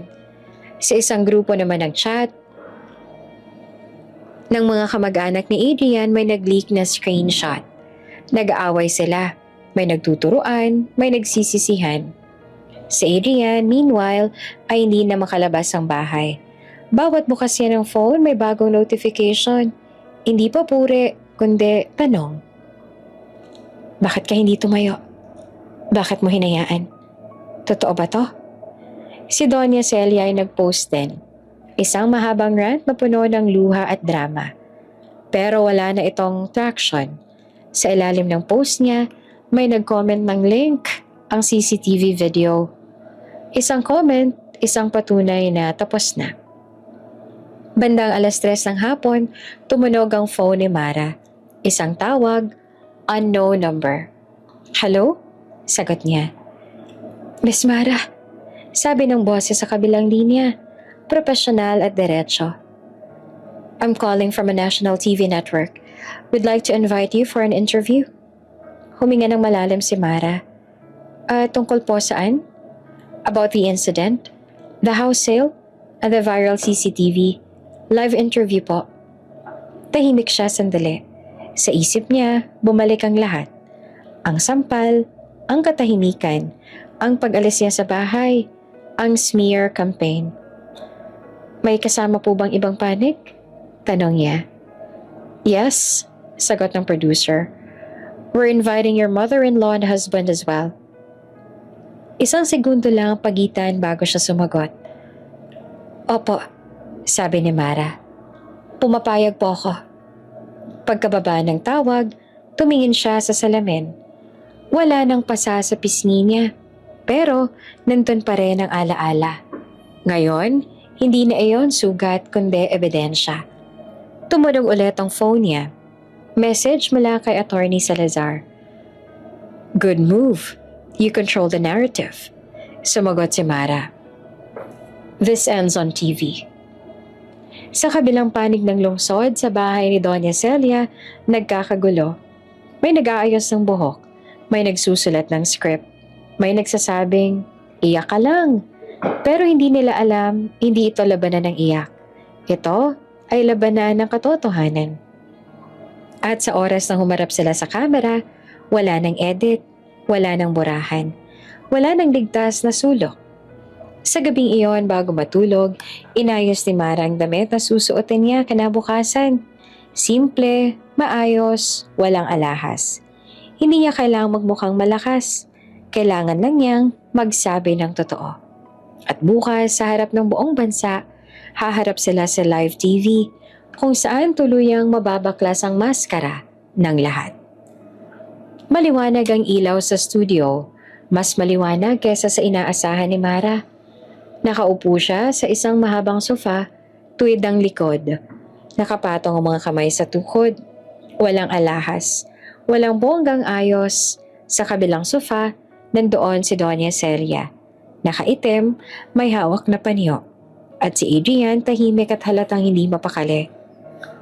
Good evening, Pilipinas, bungad ng host. Ngayong gabi, pag-uusapan natin ang isang viral na insidente. Isang binyag na nauwi sa sampal. Isang bentahan ng bahay at isang pamilyang nagkawatak-watak. Bumaling ang kamera kay Doña Celia. Ma'am Celia? Sabi ng host. Maraming nagsabing kayo ang nasa CCTV na nanampal? Ano hong masasabi ninyo? Huminga ng malalim si Doña Celia at pinisil ang panyo. Bilang ina, sabi niya, nanginginig ang boses. Ginawa ko lang ang dapat kong gawin. Nasaktan ang pamilya ko. Pinahiya kami. May mga aw na maririnig sa studio audience. Pinahiya? Tanong ng host. Opo, sagot ni Doña Celia. Isipin ho ninyo, binenta ang bahay ng walang paalam? Sinira ang pangalan ng anak ko. Tumango ang host at lumingon kay Mara. Miss Mara, ano hong sagot ninyo? Kalmado ang mukha ni Mara. Nagpaalam po ako. Sagot niya, may dokumento. Nagbigay siya ng senya sa staff. Lumabas sa malaking screen ang Special Power of Attorney. Malinaw, may perma. May thumb mark. Pinirmahan po ito ni Adrian. Dagdag niya. At ayon sa batas, may kapangyarihan akong magbenta. Nagbago ang mood ng studio. Nawala ang aw. May bulungan. Paano po ang sampal? Tanong ng host. Tumango si Mara. May CCTV po. Lumabas ang video. Tahimik ang studio habang pinanonood ang eksena. Sa unang sampal, ang ikalawa, Ang pagbagsak ni Mara. Sa gilid ng mesa, kita si Adrian. Nakaupo, kumakain lang. Napayuko si Adrian. Adrian? Tawag ng host. Bakit hindi ka malang tumayo? Napatigal si Adrian. Hindi ko alam. Sagot niya ng mahina. Natakot ako. Tahimik lang ang studio. Bumaling ang host kay Doña Celia. Ma'am, may masasabi po ba kayo? Hindi na makaiyak si Doña Celia. Nakatitig lang siya sa screen. May isa pong dapat malaman ng publiko. Dagdag ni Mara, kalmado pa rin. Tungkol po sa dahilan kung bakit kapos ang pamilya ni Bianca. Nagulat si Adrian. Mara. Lumabas sa screen ang mga bank statements, mga petsa, mga withdrawal. Ang asawa po ni Bianca, si Victor, sabi ni Mara, ay may mga utang sa sugal. Paulit-ulit po ang withdrawals. Ito po ang dahilan kung bakit nasira ang bahay. Kung bakit may mga kahina-hinalang gastos. Suminghap sa audience. Hindi totoo yan! Sigaw ni Doña Celia. Biglang bumalik ang lakas. Paninira na yan. Tahimik na tinignan ni Mara ang host. May ebidensya po. Lumabas ang mga screenshots, chat messages na Victor, video sa sabungan, resibo ng cash advances. Napaupo si Bianca sa gilid ng stage, umiiyak. Si Adrian naman ay tuluyan ng napayuko. Adrian? Tanong ng host. Alam mo ba ito? Umiling si Adrian. Hindi. Sagot niya na halos pabulong. Ngayon ko lang nalaman. Tahimik ang studio. Walang palakpakan. Walang drum music. Katotohanan lang. Tungkol po sa bahay, dagdag ni Mara. 70% po ay puhunan. Galing sa akin at sa lupa ng mga magulang ko. Hindi ko po ito pinagbenta para mang-insulto. Binenta ko po ito para matapos ang pang-aabuso. Huminga ng malalim ang host. May mensahe po ba kayo sa isa't isa? Tumingin si Adrian kay Mara. Patawad. Sabi niya ng luhaan.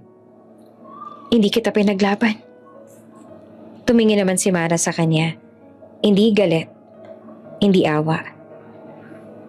Sana natutunan mo na. Sagot niya. Hindi sapat ang pagmamahal kung wala kang paninindigan. Nag-cut ang camera. Pagkatapos ng live, nagkagulo ang backstage. May mga staff na nag-abot ng tubig. May mga nagmamadali sa telepono. Lumapit ang isang production assistant kay Mara. Miss Mara, may tawag po kayo. Inabot ang phone. Nakalagay, HR company line. Napakunot noo si Mara at sinagot. Hello? Miss Mara? Sabi ng boses sa kabilang linya. Formal. May kailangan lang po kaming ipatawag na meeting bukas. HR summons po ito. Tahimik naman si Mara sandali. Opo, sagot niya. Makakarating po ako. Pagkababa ng tawag, tumingin siya sa salamin sa hallway. Kita pa rin ang bakas ng lahat ng pinagdaanan niya. Pero mas malinaw ang isang bagay. Hindi pa tapos ang laban. At sa susunod na yugto, hindi na pamilya ang kalaban, kundi ang sistema ang akala nila ay kakampi nila. Maaga dumating si Mara sa opisina kinabukasan. Tahimik ang hallway, amoy kape at bagong linis sa sahig. Nakaayos ang buhok niya. Simple lamang ang suot. Walang bakas ng gabing dumaan sa telebisyon. Pero ramdam niya ang bigat ng tingin ng ilan habang naglalakad siya papunta sa conference room. Sa loob ng doon ng HR, 2 senior managers at si Adrian, nakatayo ang huli. May kumpol na papeles sa kamay, halatang galit at kaba ang halo sa mukha. Let's begin, sabi ng HR manager na formal. Miss Mara, Mr. Adrian, this meeting is about the allegations raised last night and the internal audit triggers. Hindi pa man nakakaupo si Mara, nagsalita na si Adrian. Siyang may pakana nito. Madiin niyang sabi, tinuro si Mara. Ginamit niya ang media para sirain ako at ang kumpanya. Conflict of interest to. Tahimik naman si Mara. Umupo siya at tinalapag ang bag sa tabi. Hindi siya nagmadali. Mr. Adrian, sagot ng HR manager, will hear everyone. Please proceed. Kita niyo naman. Pagpapatuloy ni Adrian. Tumaas ang boses. May personal agenda siya. Ex-wife ko? Wife. Putol ng manager. Legally married pa po kayo? Napanganga si Adrian saglit. At saka nagpatuloy. Whatever. Ginamit niya ang access niya para mag-leak ng documents. Which documents? Tanong ng isang manager. Bank statements, videos, company matters. Sagot ni Adrian. Pilit na kontrolado ang galit. Huminga si Mara tumingin sa HR. May dala po akong maipapakita. Sabi niya na kalmado. Inalabas niya ang itim na USB at inalapag sa gitna ng mesa. Kung may paglabag po, dagdag niya. Makikita po natin dito kung kanino. Nagkatinginan ng nasa mesa. Ikinabit ang IT officer ang USB sa screen. Lumabas ang folder names. Projects, transfers, personal. Please open projects, sabi ni Mara. Lumabas ang mga files, mga proposals na may logo ng kumpanya, pero ibang contractor na pare-pareho ang scope. May annotations na halatang kopya. May emails na nagpapatunay ng sabuatan. Ghost projects, sabi ng isang manager. Open transfers, sabi ni Mara. Lumabas ang bank statement. Sunod-sunod na amounts na lumilipat sa isang account. Pinindot ng IT officer ang details. Recipient, Victor. Basa ng HR manager. Relationship? Asawa po ni Bianca. Sagot ni Mara. Kapatid ni Mr. Adrian. Namutla si Adrian. Hindi totoo yan. Sigaw niya. Niloloko kayo. Open personal. Sabi ni Mara. Hindi pa rin tumitingin kay Adrian. Lumabas ang videos at messages. Mga petsa. Mga oras. Hindi yun kailangan pang ipaliwanag. Sapat ang katahimikan sa kwarto. Tumikim ang HR manager. Mr. Adrian. Sabi niya na mabigat ang boses. Can you explain these transfers? Hindi ko. Nauutal si Adrian. Consulting fees yan. Without contracts? Tanong ng isang manager. Special arrangement. Approved by whom? Singit ng HR. Walang sagot si Adrian. Tumayo ang HR. Based on what we are seeing, these are grounds for serious misconduct, financial irregularities, and breach of trust. Hindi niyo ako pwedeng tanggalin. Sigaw ni Adrian. Nanginginig. Ako ang... Mr. Adrian, putol ng HR. You are hereby terminated, effective immediately. Pending further investigation. Parang may bumagsak sa dibdib ni Adrian. Napaupo siya. Tulala. Ang mga papel sa kamay niya ay nahulog sa sahig. Miss Mara? Sabi ng HR manager at lumingon sa kanya. Thank you for your cooperation. You are cleared of the allegations. Tumango si Amara. Salamat. Tumayo siya, kinuha ang USB at naglakad palabas ng conference room. Walang palakpakan, walang drama. Isang desisyong matagal nang darating. Sa lobby, huminto siya saglit. Maraming mata ang nakatingin. Mga empleyado ang nakarinig ng balita. Mga security sa receptionist. Tahimik ang lugar. Biglang may gumalaw sa likod niya. Mara! Paglingon niya ay nakita niya si Adrian. Pawis na pawis, namumula ang mata. Lumapit ito at sa harap ng lahat ay lumuhod. Please, sabi niya sa nanginginig na boses. Huwag mo nang ituloy. Aayusin ko, babayaran ko lahat. Tumahimik ang lobby. Tumayan si Mara sa kanya. Hindi galit, hindi tuwa. Isang mahabang tingin na puno ng pagtatapos. Tumayo ka, sabi niya ng mahinahon. Hindi kita lulubayan para gumante. Lalayo ako para matapos. Tumayo si Adrian. Luhaan na parang bata. Lumakad si Mara palabas ng gusali. Ang hakbang sa likod niya, naiwan ng isang lalaking walang trabaho, walang tahanan at wala nang tinatago. At sa paglabas niya sa araw, alam niyang may isa pang huling kabanata bago tuluyang magsara ang lahat. Hindi umalis si Adrian sa lobby kahit nakaalis na si Mara sa gusali. Nakatayo lang siya roon, parang iniwanan ng kaluluwa. Ang mga empleyadong kanina'y nagbubulungan, ngayon ay umiiwas na ng tingin. Ang security, nagkunwaring abala. Ang receptionist nag-type ng mas mabilis kaysa dati. Nang tuluyan na magsara ang pinto sa likod ni Mara, saka lang niya naramdaman ng bigat. Hindi yon hiyalang, hindi rin galit. Isang malinaw na pagkaunawa na ang lahat ng ginawa niya, ang katahimikan, ang pag-iwas, ang pagpili ng madali, ay bumalik sa kanyang sabay-sabay.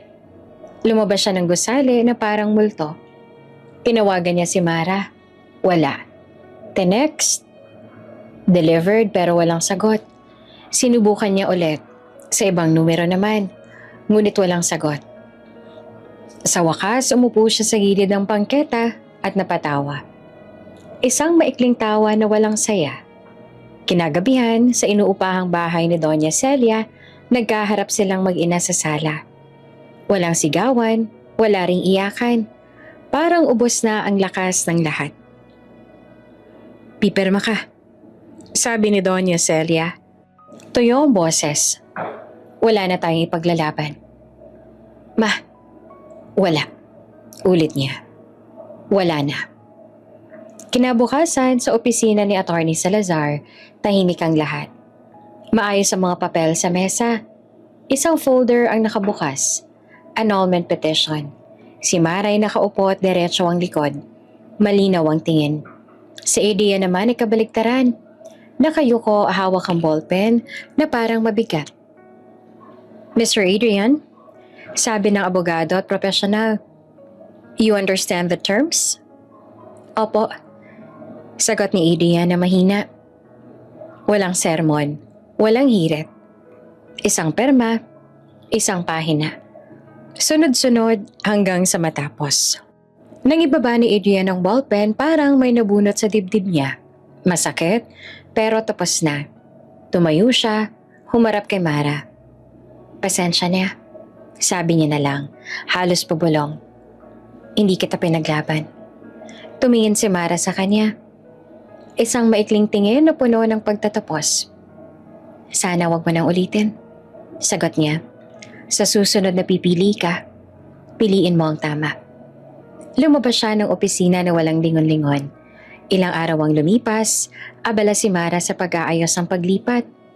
Hindi ito pagtakas, ito ay paghinga. Cebu ang pinili niya. Tahimik, may dagat, may layo sa lahat ng ingay na matagal nang sumira sa kanya. Sa eroplano, nakaupo siya sa may bintana. Sa ibaba, paliit ang lungsod na minsang tinawag niyang tahanan. Hindi siya umiyak, ngumiti siya. Hindi dahil masaya, kundi dahil magaan. Pagdating sa Cebu, sinalubong siya ng hangin na may alat ng dagat. Simple ang inuupahan niyang lugar. Malinis, maliwanag. May bintanang tanawang asul. Sa unang gabi natulog siya ng mahimbing. Walang bangungot, walang bigat sa dibdib. Kinabukasan, naglakad siya sa tabing dagat. Umupo sa isang bangko. Umiinom ng kape. Sa unang pagkakataon matapos ang mahabang panahon, hindi niya kailangang magpanggap. Tumunog ang phone niya.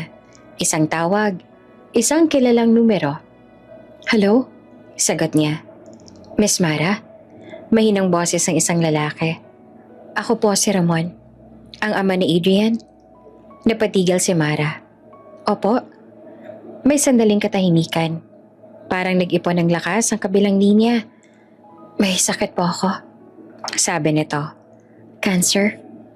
Nanlamig ang kamay ni Mara sa phone. Pasensya na po. Sagot niya. Totoo ang tono. Hindi ko po alam. Hindi po ako tumatawag para magreklamo. Dugtong ng lalaki. Tumatawag po ako dahil wala na po akong ibang matawagan. Tumingin si Mara sa dagat. Huminga ng malalim. Ano pong kailangan ninyo? Tanong niya. Gusto ko lang pong humingi ng tulong. Sagot ng ama ni Adrian. Mahina. Hindi para sa amin. Para sa konsensya ko. Tahimik si Mara. Hindi ito galit na kayang sagutin ng ebidensya. Hindi rin ito sugat na kayang takpan ng distansya. Ito ay isang tawag na may dalang bigat at may kasunod na tanong na hindi pa niya alam ang sagot.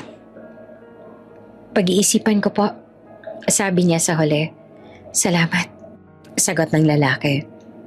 Kahit sa pakikinig. Pagkababa ng tawag, nanatiling nakaupo si Mara sa bangko. Sa harap niya, ang dagat ay patuloy na humahampas sa pampang, paulit-ulit at parang paalala na ang buhay ay hindi natatapos sa isang desisyon. Hindi agad sumagot si Mara sa alok ng ama ni Adrian. 2 araw siya nag-isip sa Cebu. Naglakad sa tabing dagat. Uminom ng kape sa maliit na cafe. Pinakinggan ang sarili. Hindi galit ang naramdaman niya. Pero hindi rin basta awa. Ang malinaw lang sa kanya, tutulong siya. Pero hindi bilang pagsuko. Tutulong siya na may hangganan. Tinawagan niya si Ramon. Tutulong po ako, sabi niya ng mahinahon. Pero, hindi po donasyon. Loan po. May mahabang katahimikan sa kabilang linya. Naiintindihan ko, iha. Sagot naman ng matanda. Ano ang kondisyon? May collateral, sagot ni Mara. Ang lupang pamana ninyo, legally notarized. Hindi na nagreklamo si Ramon. Pumapayag ako, sagot niya. Salamat. Mabilis ang kilos si Mara. Sa tulong ni Attorney Salazar, inayos ang loan agreement. Malinaw ang terms, malinaw ang interes, malinaw ang due dates, walang butas, walang pabor. Nang pumasok ang pondo para sa gamutan na kahinga ng maluwagang pamilya ni Adrian, kahit alam nilang may kapalit, hindi iyon ikinatuwa ni Victor. Sa isang igla, parang muling sumiklab ang galit. Hindi kayang lunakin ni Victor na may kontrol si Mara, lalo na't siya ang dahilan ng maraming kaguluhan. Isang gabi, sa bahay ng mga magulang ni Mara sa probinsya, dumating ang ilang lalaki. May sigawan, may bato, may nabasag na bintana, may nasirang bakod. Tumawag ang kapitbahay kay Mara. Mara, nanginginig ang boses. May nanggugulo rito. Sinasabi nilang pangalan ni Victor. Hindi na nagdalawang isip pa si Mara. Tumawag siya ng pulis at kinausap ang barangay. Kinaumagahan nandun ang mga blotter. Detalyado at may pangalan. May oras, may ebidensya. Maghahain tayo ng kaso, sabi ni Attorney Salazar. Malinaw ang pananakot at paninira. Opo, sagot naman ni Mara. Ituloy. Habang umaandar ang kaso, humihina naman ang katawan ni Ramon. Sa ospital, tahimik siyang nakahiga. May mga tubo, may mga makina. Dumalaw si Mara, hindi para magpakitang tao, kundi para magsara ng bilog na iniwan ng nakaraan. Salamat. Mahinang sabi ni Ramon na makita siya. Hindi ko kayo pinagtanggol noon. Natakot ako. Tumango si Mara. Natapos na po yun? Ngumiti ang matanda. Isang ngiting pagod pero payapa. Ilang araw ang lumipas, pumanaw si Ramon ng tahimik. Kasama ang mga anak. Walang sigawan, walang drama. Isang pag-alis na may dalang bigat at katahimikan. Sa burol, magulo ang paligid. Mga kamag-anak na nagbubulungan, mga matang umiiwas kay Mara, at si Doña Celia na pilit na matatag. Hindi nagtagal ang mga bulungan. Sa gitna ng pagod at puyat, Biglang napaupo si Doña Celia. Namutla at nanlamig ang kamay. May sumigaw. Na-stroke si Doña Celia! Nagkagulo ang burol. Dumating ang ambulansya. Tumakbo ang mga tao. Naiwan si Mara sa gilid, nakatingin, tahimik. Hindi siya natuwa. Hindi rin siya nagdiwang. Alam niyang ito ang puntong hindi na dapat pagsamantalahan. Habang sinasakay si Doña Celia sa ambulansya, tumingin ito kay Mara. Isang tingin na hindi nagalit. Hindi nagalang kundi pagod. Sa loob ng sasakyan, umandar ang sirena. Sa labas, bumalik ang katahimikan. Tumunog ang phone ni Mara. Mensahe iyon mula kay Attorney Salazar. Case versus Victor filed. Hearing set. Tumango si Mara sa sarili. Isang laban ang umusad. Isang buhay ang natapos. Isang katawan ang bumigay. At sa gitna ng lahat ng iyon, malinaw sa kanyang huling hakbang na kailangan niyang piliin kung paano niya tatapusin ang kwentong ito. Hindi sa galit kundi sa hustisya at tahimik na lakas. Tahimik ang umaga sa Cebu. Bumukas ang bintana ng maliit pero maliwanag na bahay ni Mara at pumasok ang hangin na may amoy ng dagat. Hindi na siya nagigising sa kaba. Hindi na rin sa galit. Kung minsan nagigising siya sa tunog ng alon. Kung minsan sa halakhak ng isang batang babae. Tita Mara! Tumakbo si Nina, 7 taong gulang. Diretso sa sala, nakapaa, nakangiti, hawak ang coloring book. Anak siya ni Leo, ang lalaki na kilala ni Mara ilang buwan lang matapos siyang lumipat sa Cebu. Isang biyudo. Tahimik, hindi mapilit, hindi nagtatanaw ng nakaraan kung hindi kusang binibigay. Birthday ko na bukas ha? Paalala ni Nina. Seryoso mukha. Tumawa naman si Mara. Oo nga pala, ilang taon ka na nga? 7. Taas ang sagot ng bata. Simple lang ang plano. Spaghetti, lobo, at maliit na cake. Walang handaan, walang bisita, walang kailangang patunayan. Ganito na ang buhay ni Mara ngayon. Simple, tahimik, buo. Sa Maynila, iba naman ang eksena. Si Adrian ay naka-jacket ng isang ride-hailing app. Pawis na pawis sa ilalim ng araw. Dati may driver, may opisina, may posisyon. Ngayon, pila sa gasolinahan, pila sa booking, pila sa buhay na hindi niya kayang ipaglaban noon. Minsan may sumakay na babaeng kahawig na Mara. Napatingin siya. Sandali lang, pero sapat para bumalik ang lahat ng alaala. Ang binyag, ang sampal, ang katahimikan niya habang kumakain ng baka. Samantala si Doña Celia naman nakaupo sa wheelchair sa isang maliit na sala. Hindi na makalakad ng maayos. Hindi na makasigaw. Hindi na makapang-insulto. Ang dating reyna ng angkan, ngayon ay umaasa na sa tulong ng iba. Tahimik, mabigat, at puno ng pagsisisi na hindi na mababawi. Sa Cebu, tuloy ang buhay. Isang hapon habang naglalakad si Mara pa uwi galing palengke, may humintong kotse sa gilid ng kalsada. Bumaba ang isang lalaking pamilyar ang tindig. Pamilyar ang boses. Mara? Napatigil siya. Lumingon siya at doon niya nakita ang lalaking nagbigay sa kanya ng ice pack nung gabing sinampal siya sa binyag. Ikaw? Maingat niyang sabi. Ngumiti ang lalaki. Oo, pasensya na. Matagal na sana kitang kinausap. Nagkape sila sa isang tahimik na cafe. Walang media, walang drama. Tahimik lang ang usapan. Alam mo, panimula ng lalaki. Nung gabi ngayon sa hotel, hindi ko makalimutan ang itsura mo. Napatitig si Mara. Paano? Hindi ka umiiyak nun. Hindi ka nga sumigaw eh. Pero parang may nabasag. Sagot niya. At alam kong kung walang tutulong sa'yo, lulunukin ka ng mga yon. Dahan-dahan niyang inilapag ang tasa. Akong bumili ng bahay. Diretsong sabi niya. Nanlaki ang mata ni Mara. Ikaw? Tumango ang lalaki. Hindi naman para ipahiya sila. Para siguraduhin lang na ligtas ka. Pero ang abogado, ako rin ang nag-tip kay Attorney Salazar. Isa siya sa pinakamalinis at pinakamatalino. Ayoko masayang ang laban mo. Tahimik si Mara. Hindi siya umiyak, hindi rin siya nagsasalita. Hindi ako lumapit, patuloy ng lalaki. Ayokong isipin mo na may kapalit. Lahat ng ginawa ko. Ginawa ko yon dahil may babaeng tulad mo na kailangang manalo. Huminga si Mara ng malalim. Sa unang pagkakataon may luha. Hindi dahil sa sakit, kundi dahil sa kabutihang hindi niya hinihingi. Salamat. Mahina niyang sabi. Walang anuman. Sagot naman ng lalaki. Masaya na ako makita kang ganito. Lumipas ang mga buwan. Isang gabi habang nanonood ng balita si Mara, may lumabas na segment sa TV. Breaking news! Cebu-based entrepreneur Mara Santos engaged to hotel magnate and philanthropist, one of the country's most eligible bachelors. Napatingin si Nina sa TV. Tita Mara, ikaw yan na. Ngumiti si Mara. Hindi sa kamera, kundi sa lalaking katabi niya sa sofa. Hindi niya kailangang banggitin pa ang pangalan. Hindi niya kailangang ipagyabang ang yaman. Ang mahalaga, pinili siya. Hindi bilang kawawa, kundi bilang kapantay.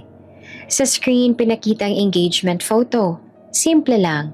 Walang engranding singsing. Walang helicopter. Pero malinaw ang ngiti ni Mara.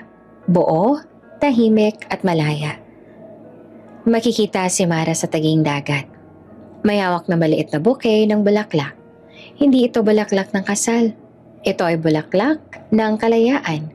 Bunga ng tapang, dignidad at pagpiling hindi mananatili sa lugar na hindi ipinaglaban. At doon tuluyang nagsara ang kwento. Hindi sa paghihigante, kundi sa katahimikang piniling ipaglaban.